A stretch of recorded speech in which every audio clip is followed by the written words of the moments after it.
Salam damai sejahtera untuk kita semuanya. Om Swastiastu, Namo Buddhaya, salam kebajikan, Rahayu. Kita berikan salam nasional kita, Merdeka! Baik, terima kasih rekan-rekan pers atas kehadirannya di kantor DPP PDI Perjuangan. Kantor ini menjadi saksi bagaimana bulan Mei adalah bulan perjuangan.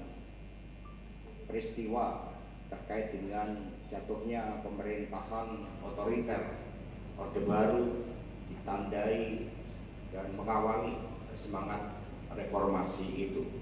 Karena itulah pada kesempatan hari ini saya didampingi oleh Mas Jarod Saiful Hidayat selaku Ketua Steering Komite Rakernas kelima, kemudian Bung Boni Triana selaku anggota Steering Komite dan sejarawan partai yang bertugas untuk bagaimana sebagai bangsa besar kita berpijak pada sejarah yang benar dan menatap masa depan dengan penuh optimisme. Kemudian di sebelah kanan adalah Saudari Sally selaku Sekretaris Steering Komite dan paling kiri adalah Bung Seno selaku juru bicara partai. Pada kesempatan ini kami ingin menyampaikan beberapa hal, yaitu yang pertama, bahwa rapat kerja nasional kelima partai dengan tema Satyam Eva Jayate, kebenaran pasti menang, dengan subtema kekuatan persatuan rakyat, jalan kebenaran yang berjaya.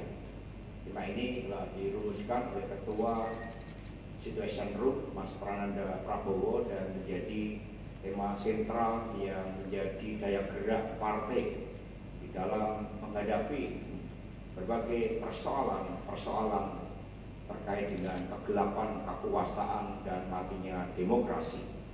Untuk itu, Rakernas diawali dengan menggelorakan semangat juang, api perjuangan nantak kunjung padam yang telah dimulai prosesinya pada hari Jumat tanggal 17 Mei 2024 dengan mengambil api abadi Merapen, Grobogan, Jawa Tengah. Api perjuangan ini kemudian bergerak menempuh 20 kabupaten kota, menempuh jarak 526 km dan menggelorakan semangat juang seluruh simpatisan, anggota, dan kader PDI Perjuangan.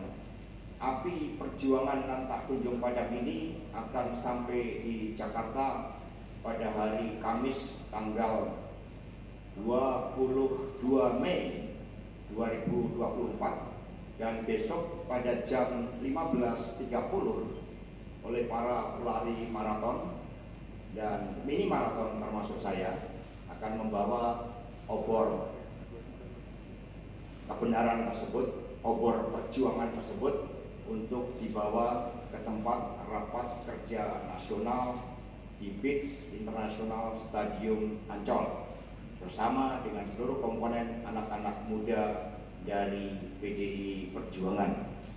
Kemudian yang kedua, rapat kerja nasional kelima secara teknis dan juga secara substansi dari seluruh materi-materi yang dibahas sudah diselesaikan oleh Steering Komite dan Rakernas akan diikuti oleh 2.160 peserta yang berasal dari fungsionaris DPW partai, Ketua Sekretaris Bendahara DPD dan DPC partai, anggota DPR RI, Badan dan Sayap partai, Ketua Sekretaris Bendahara DPLN, Dewan Pimpinan Luar Negeri dari 16 negara, anggota DPRD Provinsi Kabupaten Kota, Kepala Daerah Wakil Kepala Daerah PDI Perjuangan, dan calon anggota DPR RI terpilih pemilu 2024 yang non-incumbent, sehingga pada saat pembukaan jumlah peserta mencapai 4.858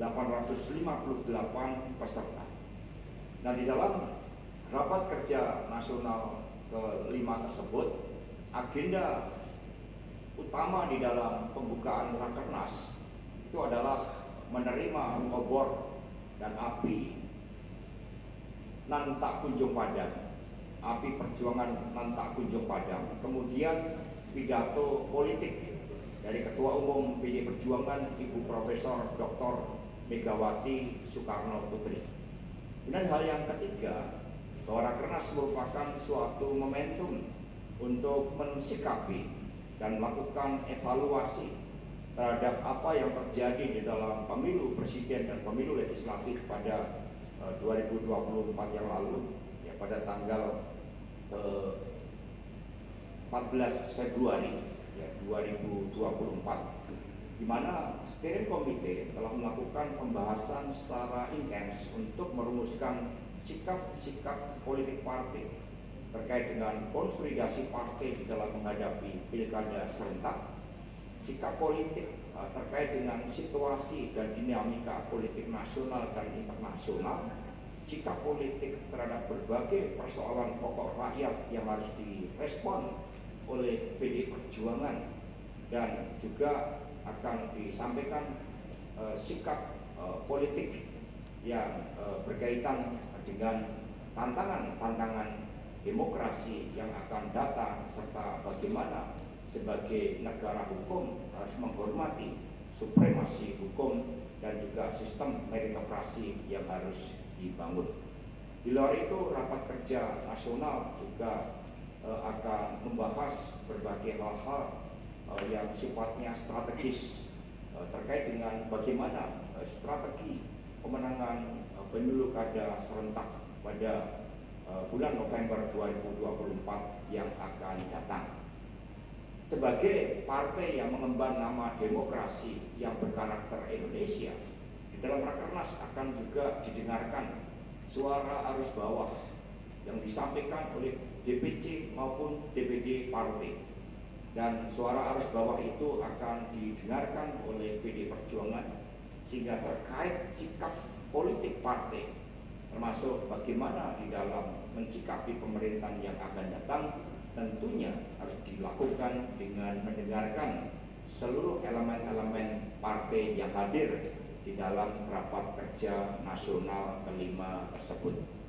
Nah, teman-teman pers sekalian, di luar itu partai juga mengadakan konsolidasi terhadap seluruh anggota legislatif partai di tingkat provinsi dan kabupaten kota, sehingga pada hari Kamis tanggal 22 Oktober juga akan dilakukan, Kamis tanggal 23 Mei juga akan dilakukan suatu BIMTEK, ya, BIMTEK, bimbingan teknis kepada seluruh anggota DPRD provinsi dan kabupaten kota. Ini sekaligus sebagai prakondisi terkait dengan pelaksanaan rapat kerja nasional kelima, mengingat ya seluruh komponen dari legislatif partai saat ini juga harus berjuang bagaimana menjadikan fungsi legislasi, anggaran, dan pengawasan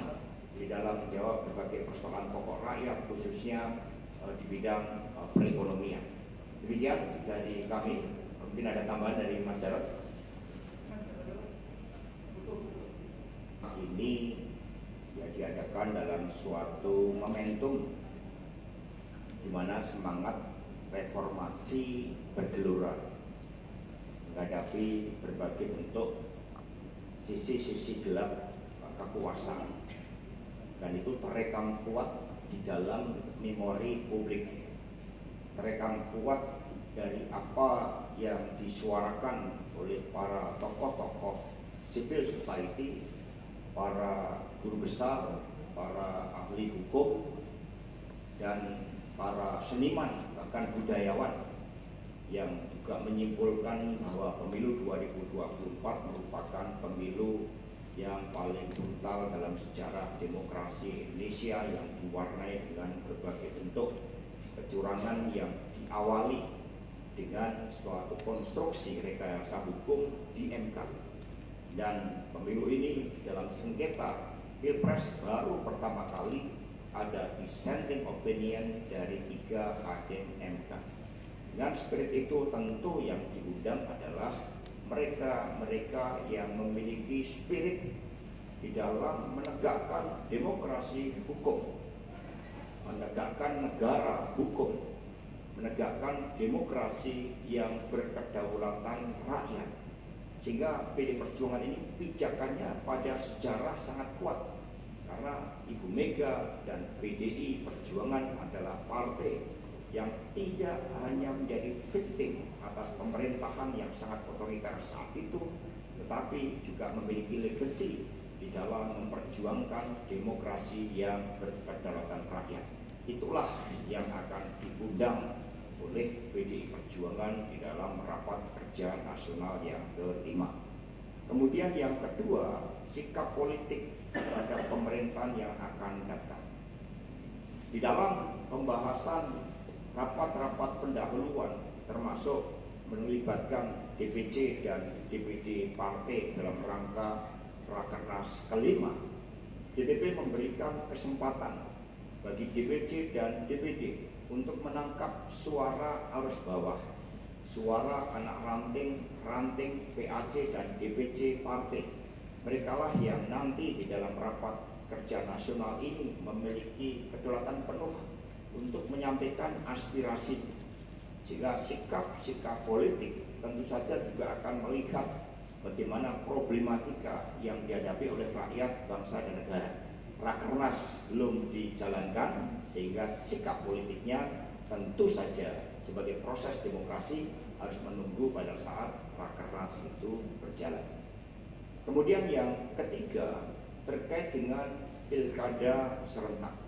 Saat ini skala prioritas dari DPP PDI Perjuangan adalah memberikan kesempatan bagi seluruh kepala-kepala daerah yang incumbent, itu jumlahnya sangat banyak.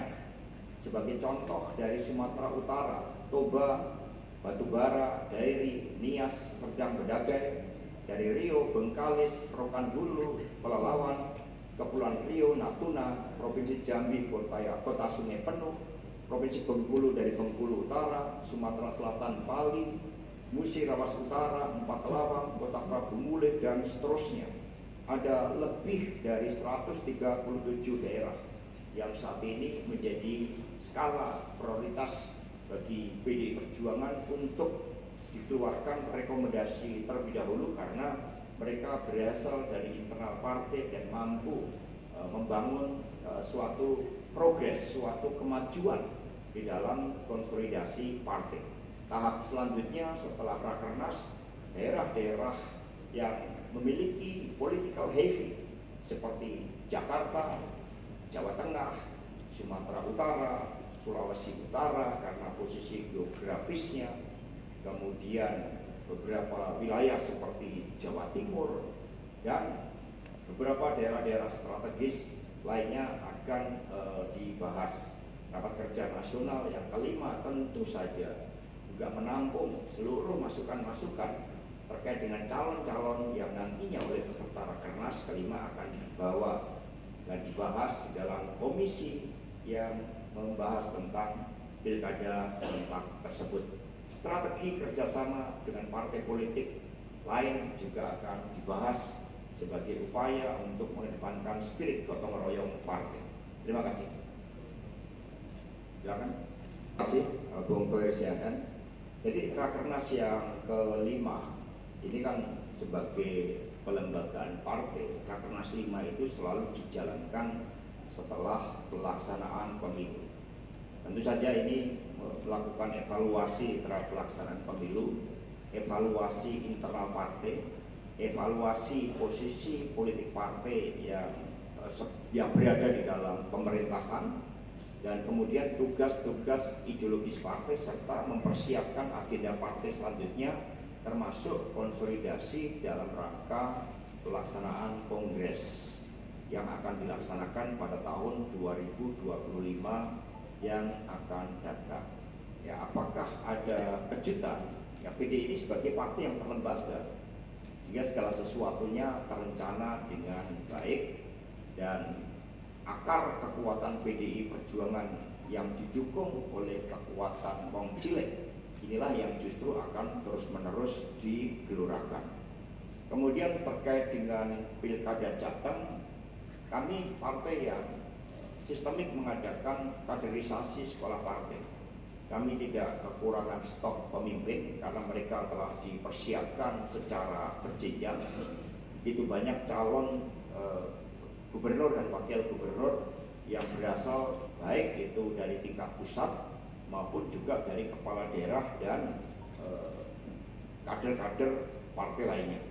Ini sedang digodok karena merupakan hal yang sifatnya strategis yang tentu saja nanti akan diumumkan secara serentak ya, sebagaimana yang terjadi dalam pilkada serentak. Ada pengumuman tahap pertama, tahap kedua, tahap ketiga, dan seterusnya. Kemudian terkait dengan pilihan politik, ya setiap warga negara oleh konstitusi memiliki hak untuk berserikat dan berkumpul, termasuk mau bergabung ke partai politik mana. Ada yang bergabung karena idealisme, ada yang bergabung karena kepentingan praktis kekuasaan. Jadi Perjuangan menghormati pilihan-pilihan untuk bergabung di dalam partai politik tersebut. Yang lain? Ya, silakan.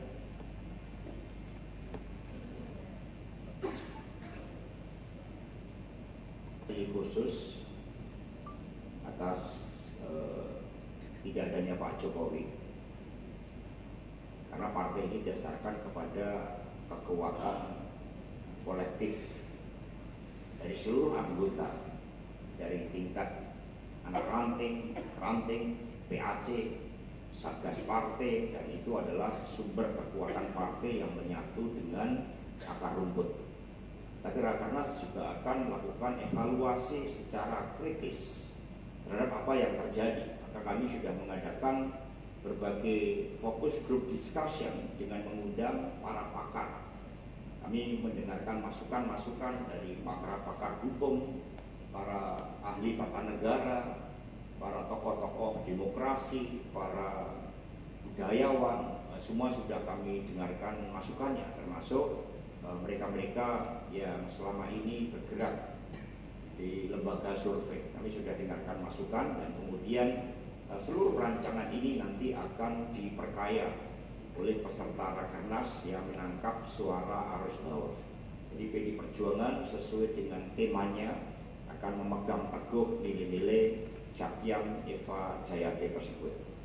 Kemudian ya PKB dan PKS karena memiliki emotional bonding di dalam kerjasama Pilpres tahun 2024 ini, mereka tentu ya juga melakukan suatu langkah-langkah konsolidasi sebagaimana PDI Perjuangan lakukan.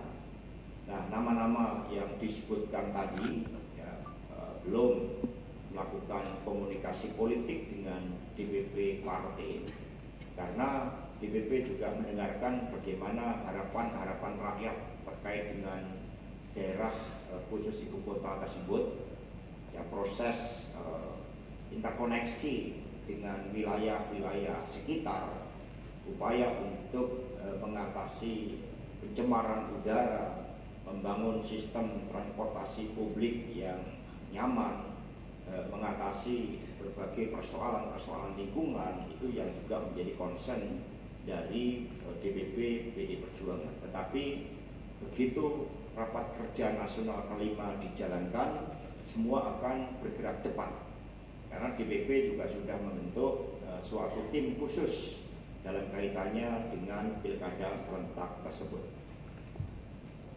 Ya, jadi sikap politik akan dibahas di dalam rapat kerja nasional kelima.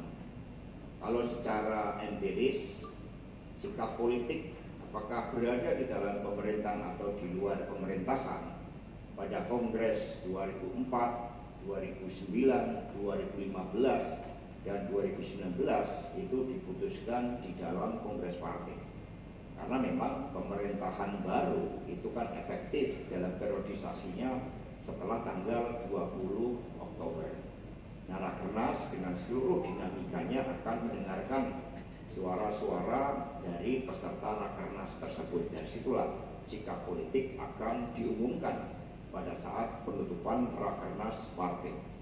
Kemudian Pak Ganjar dan Prof Mahfud ini secara periodik itu terus memberikan masukan, termasuk dalam rangka Rakernas kelima ini.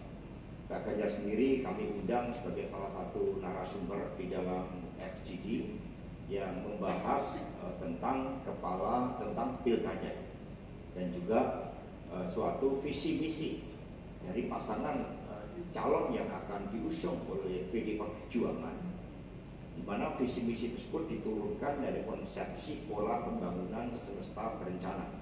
Partai sudah memiliki platform dasar prasetya partai sebagai saripati dari seluruh keberhasilan para kepala daerah yang diusung oleh PD Perjuangan, termasuk Mas Jarod ini berkontribusi dulu di dalam merumuskan dasar prasetya partai, karena ketika Mas Jarod menjadi wali kota itu mampu melakukan reformasi birokrasi, reformasi struktur keuangan APBD untuk memperkuat belanja publik sebesar sekurang-kurangnya 60%.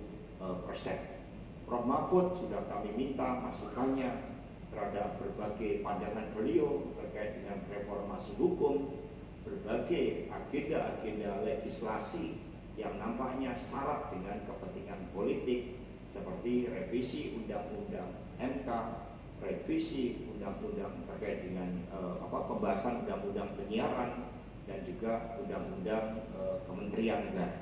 Sehingga secara periodik kami mengadakan pertemuan dengan Pak Ganjar dan Prof. Mahfud yang secara khusus diundang oleh Ibu Megawati Soekarno Putri. Kemudian sikap yang ditunjukkan oleh Pak Ganjar Pranowo itu adalah bagian dari suatu sikap yang menjadi pembelajaran yang baik di dalam demokrasi kita, bahwa secara pribadi Pak Ganjar sebagai calon presiden tidak menjadi menteri dan bergabung di dalam kabinet yang akan datang. Sikap politik partai terkait dengan hal tersebut akan menerima masukan di dalam rapat kerja nasional, tetapi keputusan politik itu bisa dilakukan pada saat rapat kerja nasional, bisa juga dilakukan pada saat kongres yang akan datang. Kalau belajar dari kongres-kongres sebelumnya, karena ini merupakan hal yang sangat strategis, itu rata-rata ditetapkan di dalam kongres, tetapi rakernas yang mengemban nilai-nilai demokrasi tentu saja akan melihat sense of urgency dan sense of priority terkait dengan sikap politik partai. Kemudian pertemuan antara Pak Jokowi sebagai presiden dan Mbak Puan selaku ketua DPR RI dilaksanakan dalam fungsi legal formal dan tugas-tugas kenegaraan, di mana Indonesia menjadi tuan rumah dari suatu konferensi yang sangat penting, World Water Forum, di mana sikap PD Perjuangan selama ini itu adalah menyelamatkan kehidupan, termasuk menjaga sumber-sumber mata air, menjaga lingkungan hidup. Itu suatu konferensi internasional yang senafas dengan ideologi partai dan juga selama ini menjadi concern dari PD Perjuangan, sehingga kami banyak dicatat sebagai partai yang melakukan perawatan sungai, membersihkan sungai, menyelamatkan sumber-sumber mata air, melakukan penghijauan, dan itu menjadi bagian dari kultur yang dibangun partai. Terima kasih. Nah, dibahas, tetapi artinya ketika nama Pak Ahok terus-menerus ada yang menyuarakan, itu artinya kepemimpinannya diakui, ya, termasuk Pak Jarod Saiful Hidayat ini. Jika itu menunjukkan bagaimana seorang pemimpin itu diakui karena keputusan-keputusannya apakah berpihak di dalam memajukan daerahnya, memajukan Indonesia Raya. Ini yang sangat penting. Nah, teman-teman semuanya, Rakernas nanti tentu saja sikap politik tersebut untuk menjawab apakah Indonesia akan lebih baik sekiranya PD Perjuangan berada di dalam atau di luar pemerintahan. Itu menjadi tolak ukur yang terpenting, karena kami ruang gerak kehidupan politiknya adalah berdedikasi pada rakyat, bangsa, dan negara. Dan kemudian yang kedua, apakah PD Perjuangan dengan tugas-tugas ideologis yang begitu kuat itu juga akan lebih baik apabila kami berada di dalam atau di luar pemerintahan. Tentu saja ini merupakan suatu keputusan strategis yang harus dijawab dengan cermat karena menentukan arah masa depan bangsa dan negara Indonesia. Demikian dari kami, kurang lebihnya mohon maaf. Terima kasih dan merdeka!